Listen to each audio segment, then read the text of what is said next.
De rol weer spekjes van de productiebouw van spekjesfabriek Astrafarm in Haas. Beter bekend als Frisia. Mijn mannenmacht wordt werken om de productie weer op peil te krijgen. En dat hij eens nimmer meer verwachten, doet de fabriek in september dit jaar terug een uitslaande bron van 75% verlen gier. Ik heb ook even toch wel een traantje weg moeten pinkeren. Dat, je beseft het eerst niet, maar op een gegeven moment dan valt het en dan denk je toch bij jezelf van zonde voor zo'n mooi bedrijf.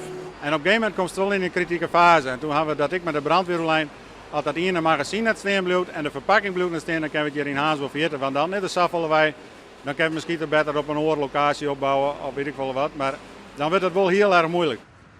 De totale skeer liegt er net om.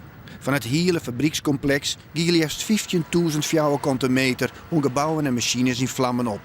Op een lietse 4.000 kante meter wordt nou een nieuwe productielijn opzet. Met vallen en opstaan. We gaan geen gas, water en elektrisch. Dat is al een heel raar gevoel. Maar dan alle dingen die erbij komen. Je hebt geen stoomzettel, je hebt geen productieapparaat. Je hebt geen onderhoud, een gedeelte van de heftrucks is wat. Ja, wat net. Ja, we moeten passen met alles wat we hebben. Qua opslag, qua ruimte om je heen. Je moet uitpakken, je moet inpakken. Het valt niet mee, maar het is te doen. Haas is blij dat het haatconcern 20 miljoen stekken wil in een nieuwe fabriek.